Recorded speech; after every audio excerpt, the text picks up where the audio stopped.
dialogue itself, especially people who are committed to major religious traditions, and the desire to convert is unavoidable. And in fact, sometimes it's considered morally obligated. I have a very close friend at first high school, then college. And one of his great missions is to convert me to become Christian. And very good friend. And we had so many things shared, but because of my own commitment, not to secular humanism, to a kind of spiritual humanism, and very sympathetic, not only to Christianity, but Buddhism and Islam. So I decided not to become a Christian in the sense that he wanted me to be. But he worked for a number of years. And then we all came to the States, and for 3 or 4 years we never met. Then he came to visit me at UC Berkeley. We talked for an hour. There's no mention about religions or anything. I said, my gosh, he's not going to try to convert me anymore. Then afterwards he said, have you heard the Bibles have been there? There's so many Bibles that are now sold in China because there are a number of organizations that try to sell Bibles. He said, are you interested in promoting the sale of Bibles in China to help Chinese to become more open to the Christian tradition? I said, I'm totally in favor. Not just Bibles, maybe Quran and other religions, because Chinese are very secular. I'm not interested in that. But anyway, it's possible to involve in a dialogue. On the one side, this desire to convert, but on the other side, the desire to listen, but not necessarily to give up your own basic belief. However, a better way out is not to convert as your primary aim, but to understand. Therefore, the art of listening, I emphasize that again and again. It's something very difficult to do, increasingly difficult to do for young people, because each one of us are bombarded with all kinds of messages, and we're so seasoned in being able to communicate with all kinds of people. We're so well seasoned, so we can do it almost constantly. We can talk to a group of people. While we're talking, we're also listening. While we're listening to one voice, we also have the background music. And so we are in a world totally audio, with sounds. And then to be able to listen, especially they call it deep listening, to your partner speaking, or your commitment to learning from others' position. Listening is very hard. I think you should try at least once. That is to listen in such a way. Of course, music is no problem.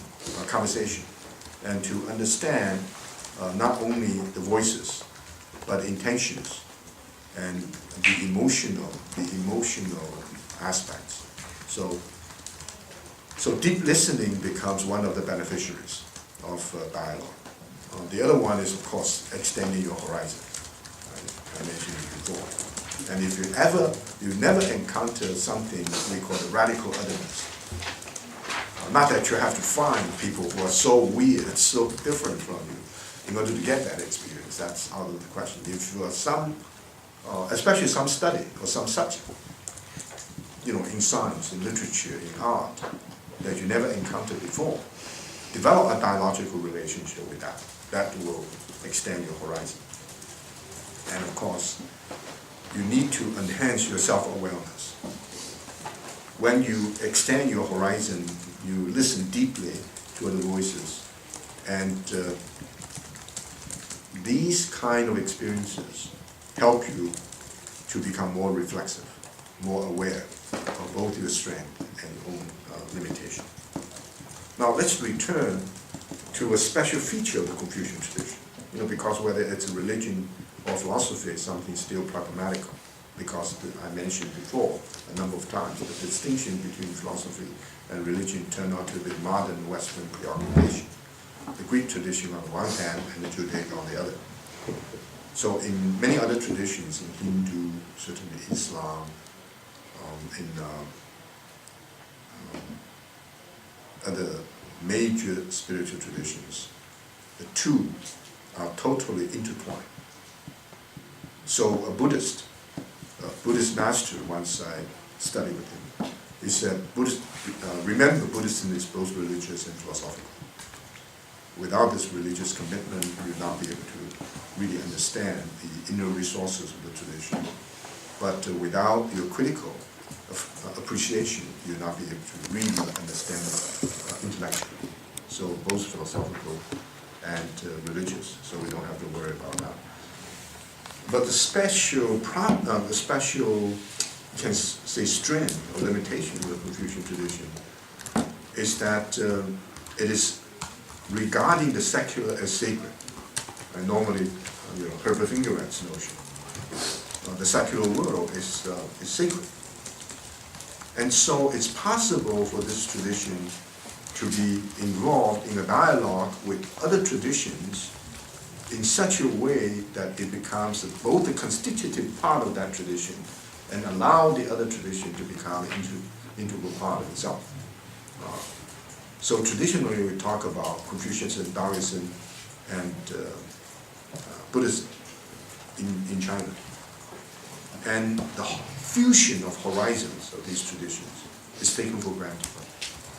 So you can be a Buddhist, but at the same time you can be a Taoist. But you don't have to refuse your ability to become Confucian as well. So this is called dual membership or multi-membership in different religious traditions. It's not possible in the monotheistic tradition, at least not possible yet. So Judaism, Christianity, and Islam are separate traditions. Within Judaism, within Christianity, the Eastern Orthodox, the Roman Catholicism, and the Roman Catholicism with all kinds of Protestant sects. These are very different, strictly speaking, they're all different religions. Whereas the Confucian tradition is open, and I think under the influence of the Confucian tradition, if you visit China to see some of the historical sites, for example, there's one, the old city of, in the Guizhou.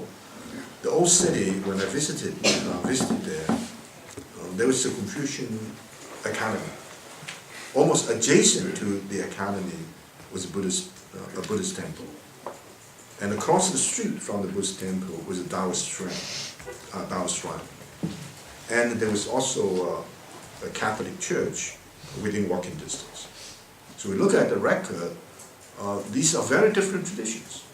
And yet these traditions coexist. Some people went to the Catholic church, the priest performed all the important rituals for them, and they were Buddhists singing the Buddha Sutra, and the Taoists practicing the Taoist ideas, and the Confucian temples, Confucian academies, reciting all these 5 classics in a very loud voice. In Japan, Raishao, I mentioned this before, again, under the influence of Confucianism, 70% Japanese Shinto, and maybe 75% Japanese Buddhists, and most of them also subscribe to Confucian ethics. So is this situation going to be more prevalent? Or this tradition is going to change? We don't know. But for one thing, I'm absolutely sure, this is the emergence of the earth as a primary concern. Ecological questions, we have a chance to talk about it. And with the emergence of the earth, the care for the earth, for the planet, because that's our home, has fundamentally restructured spiritual orientations. I mentioned this before, I want to underscore now.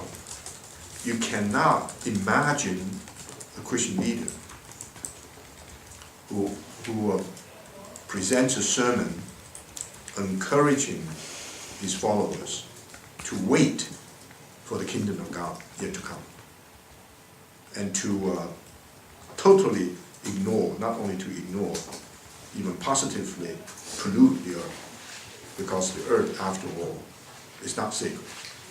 It's something. It's something the world that of the Caesars. The Buddha